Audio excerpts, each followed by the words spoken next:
ఈ వీడియోలో మనం కంపైలర్ గురించి మాట్లాడుకుందాం. మనం లాస్ట్ టైం కూడా మీకు చెప్పాను. ప్రోగ్రామ్ అనేది టూ వేస్లో రన్ చేయొచ్చు. వన్, మనం ఇక్కడ రన్ బటన్ ఉపయోగించి, లేకపోతే జీసీసీ అని చెప్పి టైప్ చేసి మన ప్రోగ్రామ్ నేమ్, ఇప్పుడు ఎగ్జాంపుల్ టూ డేటా టైప్స్ ఉందనుకోండి, డేటా టైప్స్ డాట్ సి అని చెప్పి అవుట్పుట్ డేటా, ఎగ్జాంపుల్ డేటా ఇచ్చామనుకోండి, మనకి ఇక్కడ ఆబ్జెక్ట్ ఫైల్ ఒకటి క్రియేట్ అవుతుంది. దాన్ని మనం రన్ చేస్తే ఇందులో ఉన్న ఏదైతే అవుట్పుట్ ఉందో అది మనకి డిస్ప్లే అవుతుంది. ఇది ఒక వే. అండ్ రన్ అనేది యూస్ చేయటం అనేది ఒక వే. ఓకే, అసలు ఇక్కడ జీసీసీ అని రాసాం కదా, అసలు జీసీసీ అంటే ఏంటి? జీసీసీ అంటే ఏంటంటే ఇది జిఎన్యు కంపైలర్ కలెక్షన్, అది ఫుల్ ఫామ్. ఓకేనా? ఇది జిఎన్యు అనేది ఒక ప్రాజెక్ట్ మాట. అంటే ఇదివరకు రోజుల్లో ఆపరేటింగ్ సిస్టమ్ అనేది ఫస్ట్ AT&Tలో మనం డిస్కస్ చేసాం కదా, ఈ ఆపరేటింగ్ సిస్టమ్ అనేది యూనిక్స్ అనేది డెవలప్ చేశారు అని చెప్పి. యూనిక్స్, విండోస్ ఇవన్నీ ఏంటంటే ప్రొప్రైటరీ బేస్డ్ మాట. అంటే ఇప్పుడు మనం వాటిని వినియోగించుకోవాలంటే వాటికి కొంత డబ్బులు చెల్లించి, లేకపోతే వాటిని కొనుక్కొని మనం వాటిని ఉపయోగించుకోవాలన్నమాట. సో ఈ జిఎన్యు ప్రాజెక్ట్ ముఖ్య ఉద్దేశం ఏంటంటే, జిఎన్యు ఎన్యు అంటే నాట్ యూనిక్స్ అని చెప్పి, ఈ యూనిక్స్ అనేది ప్రొప్రైటరీ బేస్డ్ కాకుండా అలాంటిదే ఒక ఆపరేటింగ్ సిస్టమ్ క్రియేట్ చేసి అది అందరికీ ఫ్రీగా అందుబాటులో ఉంచాలి అనే మెయిన్ ఆబ్జెక్టివ్ ఈ ప్రాజెక్ట్ యొక్క ఉద్దేశం అన్నమాట. మరి జీసీసీ అని ఎందుకని అంటున్నాం?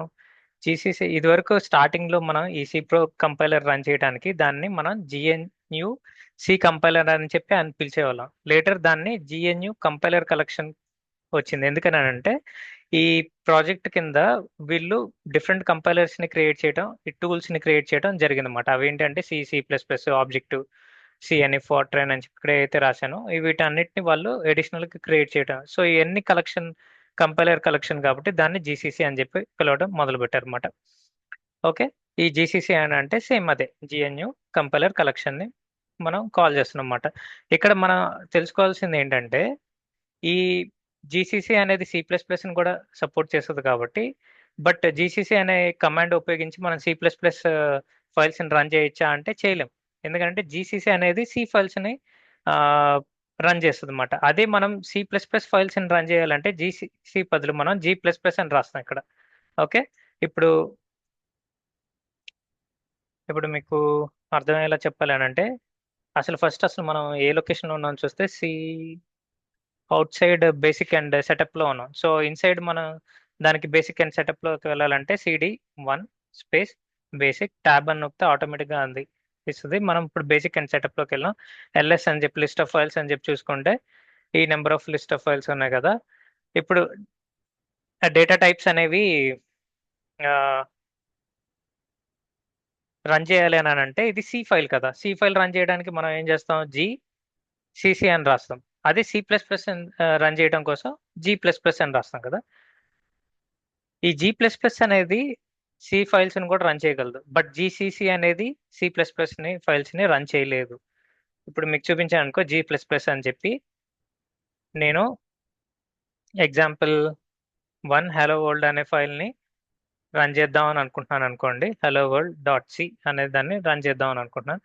G++ అని చెప్పి స్పేస్ ఇచ్చి ఇలాగా ఆ నేమ్ ని టైప్ చేసి ఎంటర్ కొట్టాను అనుకోండి, ఏ డాట్ అవుట్ అని చెప్పి వస్తుంది. ఎందుకనంటే G++ బై డిఫాల్ట్ గా ఏ అవుట్పుట్ అయినా కానీ ఏ డాట్ అవుట్ అని చెప్పి ఒక ఫైల్ ని ప్రింట్అవుట్ చేస్తుంది అనమాట, లేకపోతే ఇక్కడ క్రియేట్ చేస్తుంది మన ఫోల్డర్ లో. ఎంటర్ కొట్టాను చూడండి, కొట్టంగానే ఇక్కడ చూడండి ఏ అవుట్ అని చెప్పి వచ్చింది. ఇప్పుడు దాన్ని రన్ చేసాం అనుకోండి, దాన్ని ఇదే ఫోల్డర్ లో ఉన్న ఆ ఫైల్ రన్ చేయాలంటే మనం ఏం చేయాలంటే డాట్ స్లాష్, దీని మీనింగ్ అంటే ఇదే ఫోల్డర్ లో ఉన్న ఫైల్ ని రన్ చేయి. ఆ ఫైల్ ఏంటిదంటే ఏ డాట్ అవుట్ అని చెప్పి ఎంటర్ కొట్టాం అనుకోండి, చూడండి ఈ ఫైల్ అవుట్పుట్ ఏదైతే ఇచ్చిందో మనం రన్ చేసినా కానీ అదే అవుట్పుట్ ఇస్తుందన్నమాట. ఇప్పుడు అలా కాకుండా మనం G++ 1 hello world డాట్ సిని మన అవుట్పుట్ ఒక స్పెసిఫిక్ నేమ్తో ఇవ్వాలి అని అంటే -0 అని ఇచ్చి హలో అనే ఒక నేమ్ ఆబ్జెక్ట్ క్రియేట్ చేయని అని చెప్పాం అనుకోండి, ఎంటర్ కొట్టంగానే ఇక్కడ మీరు చూస్తే ఇక్కడ హలో అని చెప్పి దాన్ని క్రియేట్ చేసింది. దాన్ని రన్ చేయడం కోసం డాట్ స్లాష్ హలో అని చెప్పి ఉపయోగించాం. ఓకేనా, అదే సేమ్. సో G++ అనేది సి ఫైల్స్ని కూడా రన్ చేయగలదు. ఫైల్స్ని కూడా రన్ చేయగలదు. బట్ జీసీసీ వచ్చేసరికి కేవలం సి ఫైల్స్ని మాత్రమే రన్ చేస్తుంది అనమాట. అయితే ఇంకొకటి గుర్తుపెట్టుకోవాల్సిన విషయం. ఓకే, నౌ ఈ జిఎన్యు ప్రాజెక్ట్ని ఎవరు క్రియేట్ చేశారని అంటే రిచర్డ్ స్టాల్మన్ అనే ఒక అతను ఈ ప్రాజెక్ట్ని ఈ ఫ్రీ సాఫ్ట్వేర్ మూవ్మెంట్ అనే దాన్ని స్టార్ట్ చేశాడు అన్నమాట 1983లో.